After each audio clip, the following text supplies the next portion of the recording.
لقد أرسلنا إلى أمم من قبلك فزين لهم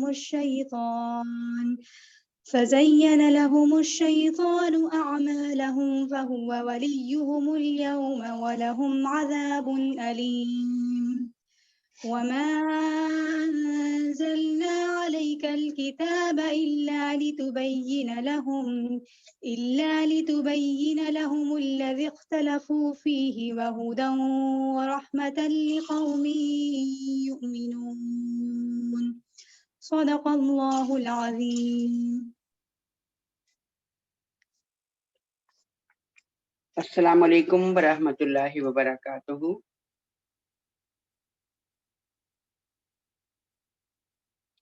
جیسا کہ آپ جانتے ہیں کہ آج ہمارا پروگرام نبی اکرم صلی اللہ علیہ وآلہ وسلم کی سیرت کے بارے میں ہے۔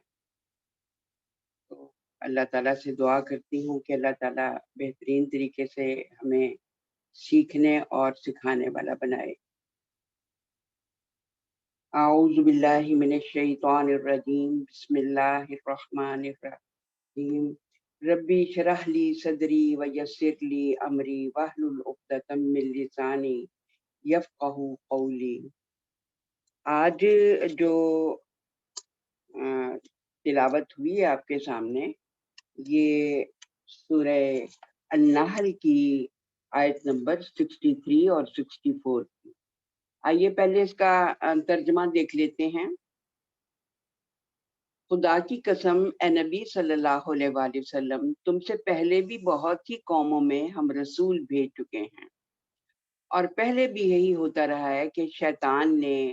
ان کے برے کرتوت انہیں خوشنما بنا کر دکھائے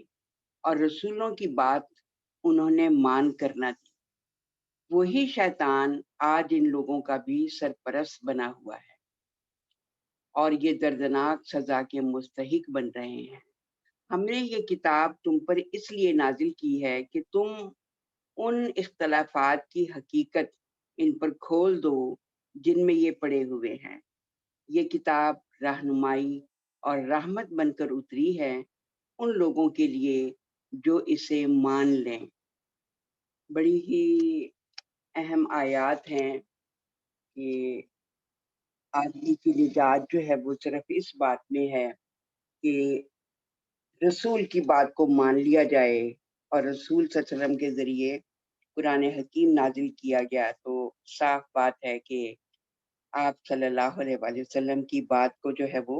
مان لیا جائے، تو اسی کے اندر جو ہے وہ نجات ہے۔ آج کا جو ٹاپک ہے، کل بھی چونکہ سیرت ہی کے بارے میں بات ہوگی، تو میں تھوڑا سا بتا دوں کہ آپ صلی اللہ علیہ وسلم کی سیرت کے پروگرام 2 ہوں گے، اور پہلے میں جو ہم دیکھیں گے کہ کیا اہمیت ہے آپ صلی اللہ علیہ وسلم کی سیرت کی۔ تو سیرت کے لغوی معنی چلنے کا طریقہ، لائف سٹائل ہے۔ اب اس سے مخصوص آپ صلی اللہ علیہ وسلم کی سیرت ہے۔ سیرت ایک لامتناہی اور متلاطم سمندر ہے۔ علم سیرت محض ایک شخص کی سوانح حیات ہی نہیں، بلکہ یہ ایک تہذیب، ایک تمدن، ایک قوم، ایک ملت اور ایک پیغام کے آغاز اور ارتقاء کی ایک انتہائی دلچسپ اور انتہائی مفید داستان ہے۔ یعنی ایک بڑی امت کی جو نبی کرم صلی اللہ علیہ وسلم کے ذریعے جو ہے وہ بنی اور قیامت تک رہے گی، تو اس کے لیے کیا ہدایت کا پیغام ہے، اور پھر ساری دنیا والوں کے لیے پیغام ہے۔ تو قرآن مجید اگر قرآن صامت، ایک خاموش قرآن ہے، تو آپ صلی اللہ علیہ وآلہ وسلم کا وجود کرامی قرآن ناطق ہے، یعنی آپ نے بول کر، آپ نے عمل کر کے ہر چیز ہمارے سامنے رکھی۔ اگر قرآن صامت کے عجائب و غرائب لامتناہی ہیں، یعنی قرآن حکیم میں جو کچھ اللہ تعالیٰ بتاتے ہیں،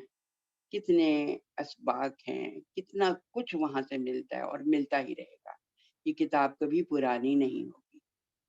تو قرآن ناطق یعنی محمد صلی اللہ علیہ وسلم کے عجائب و غرائب بھی لامتناہی ہیں. اتنے پہلو ہیں اور ہر انسان کی زندگی کے لیے وہاں پر راہ عمل ہے کہ انسان حیران رہ جاتا ہے. تو آپ یہ دیکھیے کہ سیرت میں جو ہے وہ بہت کچھ جو ہے وہ شامل ہے، جیسے بھی لائف سٹائل کی بات آئی ہے، اور پھر اس میں آپ صلی اللہ علیہ وسلم کے غزوات بھی شامل ہیں، یعنی وہ جنگیں یا وہ مہمات جن میں آپ نے شرکت کی یا پھر آپ کے اصحاب نے کی. آپ کی رشتہ داریاں مختلف قبائل میں تھیں، بڑے قبائل تھے، یہ سب سیرت کا حصہ ہیں. اور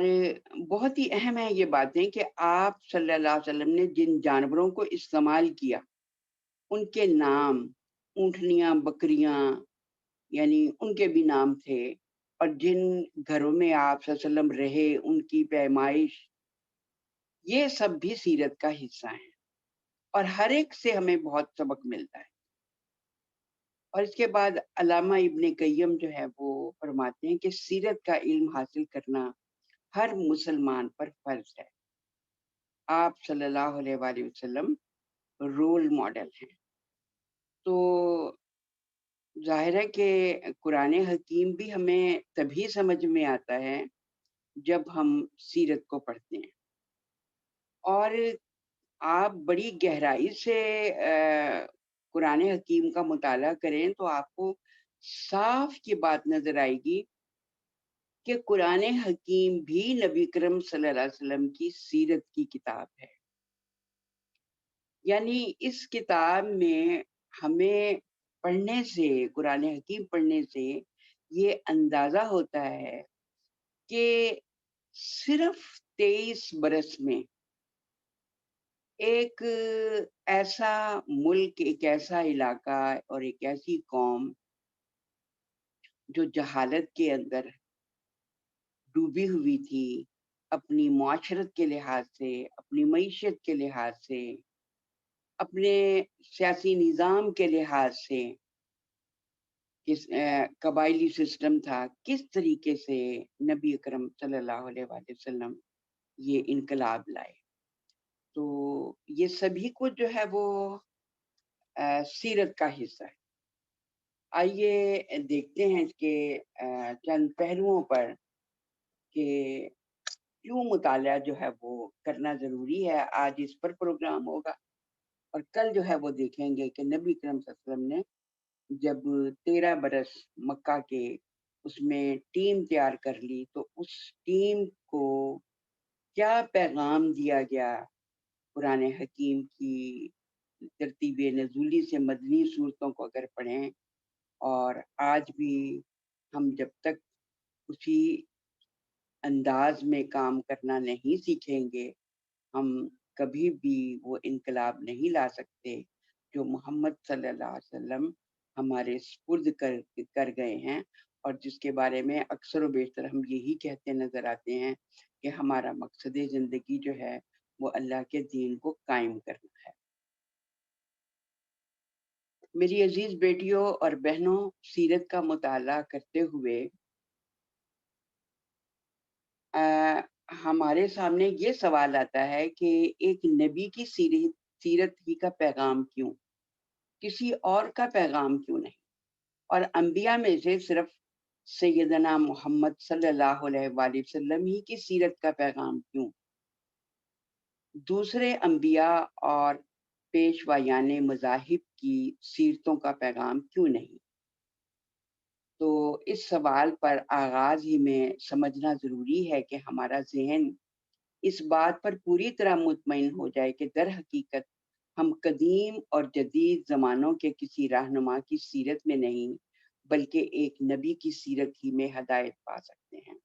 اور کسی دوسرے نبی یا پیشوائے مذہب کی زندگی میں نہیں بلکہ محمد صلی اللہ علیہ وسلم کی زندگی میں ہی ہم کو وہ صحیح اور مکمل ہدایت مل سکتی ہے جس کے ہم فی الواقع محتاج ہیں.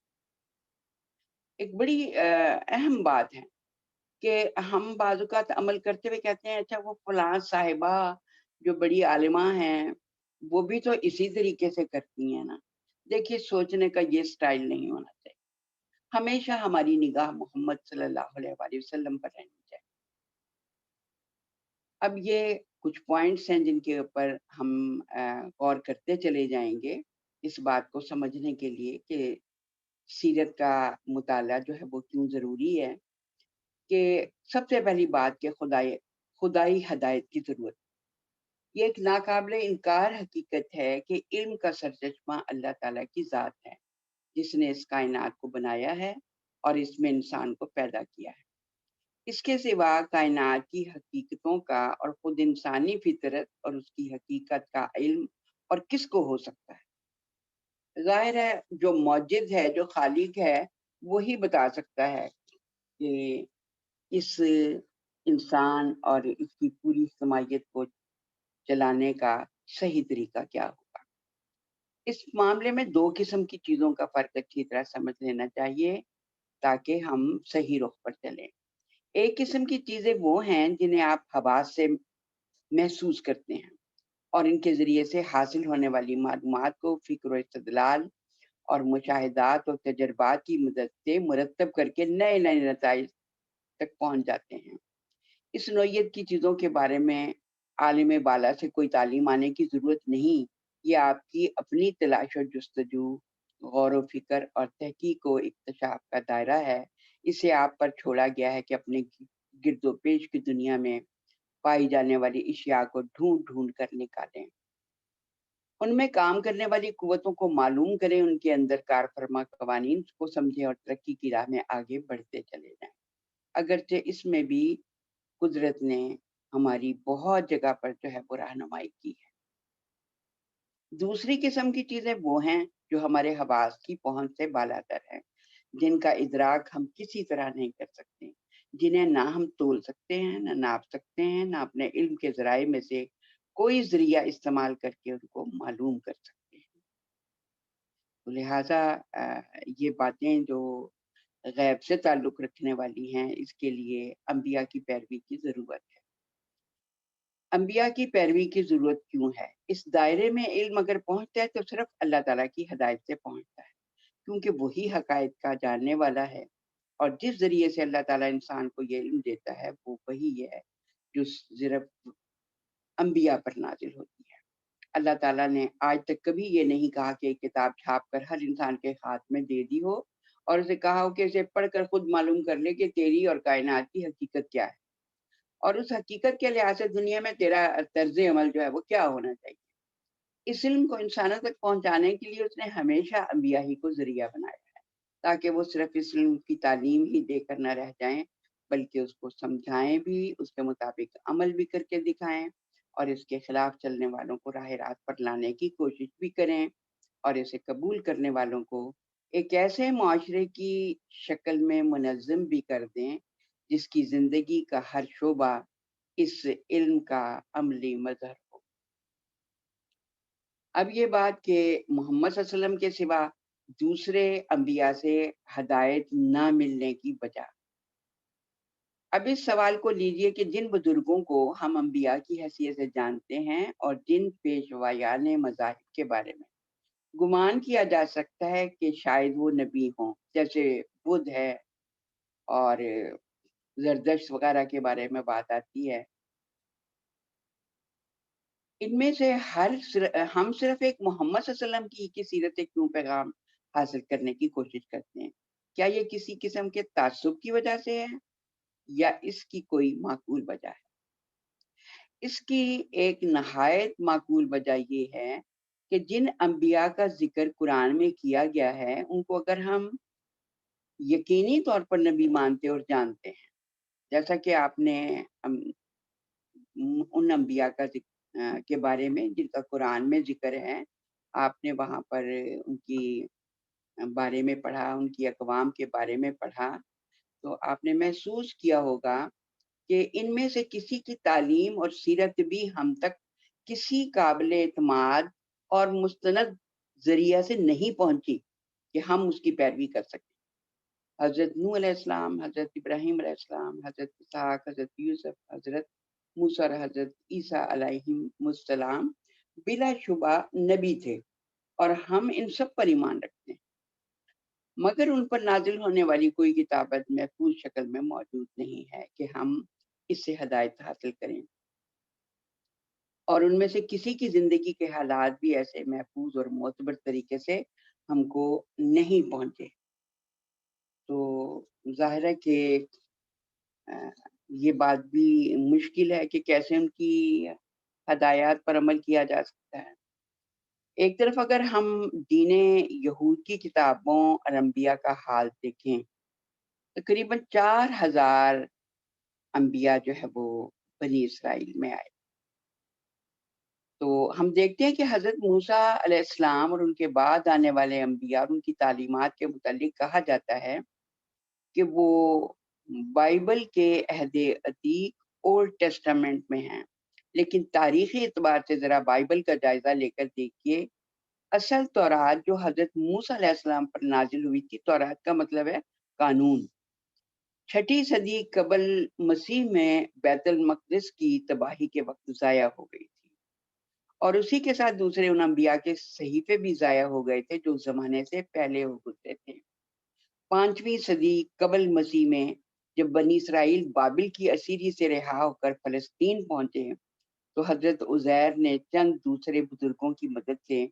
حضرت موسیٰ علیہ السلام کی سیرت اور بنی اسرائیل کی تاریخ مرتب کی، اور اسی میں تورات کی وہ آیات بھی حسب موقع درج کر دی جو انہیں اور ان کے مددگاروں کو دستیاب ہو سکی۔ اس کے بعد 4 صدی قبل مسیح سے لے کر 2 صدی قبل مسیح تک مختلف لوگوں نے جو نامعلوم کون تھے ان انبیاء کے صحیفے نامعلوم کن ذرائع سے تصنیف کر لیے جو ان سے کئی صدی قبل گزر چکے تھے۔ مثلا 300 قبل مسیح میں حضرت یونس علیہ السلام کے نام سے ایک کتاب کسی شخص نے لکھ کر بائبل میں درج کر دی، حالانکہ وہ 8ویں صدی قبل مسیح کے نبی تھے۔ تو اس کا مطلب یہی ہے کہ کوئی ہمارے پاس مستند بات نہیں ہے دین یہود کے بارے میں بھی، اور حضرت عیسیٰ علیہ السلام اور دین نصارہ کی کتابوں کا بھی یہی حال ہے کہ اصل انجیل جو خدا کی طرف سے وحی کے ذریعے ان پر نازل ہوئی تھی اسے انہوں نے زبانی ہی لوگوں کو سنایا، اور ان کے شاگردوں نے بھی زبانی ہی اسے دوسروں تک اس طرح پہنچایا کہ حضرت عیسیٰ علیہ السلام کے حالات اور انجیل کی آیات سب کو خلط ملط کر دیا۔ ان میں سے کوئی چیز بھی مسیح علیہ السلام کے زمانے میں یا ان کے بعد لکھی ہی نہیں گئی۔ لکھنے کا کام ان عیسائیوں نے کیا جن کی زبان یونانی تھی، حالانکہ حضرت عیسیٰ علیہ السلام کی زبان سریانی یا آرامی تھی۔ تو ظاہر ہے کہ اس پر بھی ہم اعتبار نہیں کر سکتے۔ ویسے بھی آپ دیکھ رہے ہیں کہ پہلے انبیاء جو ہیں ان کے خاندان، ان کے قبائل، ان کے حالات زندگی کی کوئی تفصیل جو ہے وہ ہمیں قرآن سے نہیں ملتی، سوائے اس کے کہ چند ایک باتیں کہ ان کی قوموں کو کیوں تباہ کیا گیا۔ پھر ہم یہ دیکھتے ہیں کہ اس وقت دنیا کا تیسرا بڑا مذہب جو ہے وہ، ایک تو آپ کو پتہ ہے ہندو مت ہے، مشرکین ہیں، اور چوتھا بڑا جو ہے وہ بدھ مذہب ہے۔ 1 کروڑ سے زیادہ لوگوں کا مذہب جو ہے وہ، یعنی وہ بدھ کی تعلیم پر یقین رکھتے ہیں۔ تو زردشت کی طرح اس کے متعلق بھی یہ گمان کیا جا سکتا ہے کہ شاید وہ نبی ہو، مگر اس نے سرے سے کوئی کتاب ہی پیش نہیں کی، نہ اس کے پیرووں نے کبھی یہ دعویٰ کیا کہ وہ کوئی کتاب لایا تھا۔ اس کی وفات کے 100 سال بعد بدھ کے اقوال اور حالات کو جمع کرنے کا سلسلہ شروع کیا گیا اور صدیوں تک چلتا رہا، مگر اس طرح کی جتنی کتابیں بدھ مذہب کی اصل کتابیں سمجھی جاتی ہیں ان میں سے کسی کے اندر بھی کوئی سند درج نہیں ہے جس سے معلوم ہو کہ کس ذریعے سے ان کے احوال و اقوال اور تعلیمات کے مرتب کرنے والوں کو بدھ کے حالات اور ان کے اقوال پہنچے۔ تو بات سامنے آتی کہ صرف محمد صلی اللہ علیہ وآلہ وسلم کی سیرت اور تعلیمات محفوظ ہیں، اور اس میں جو ہے وہ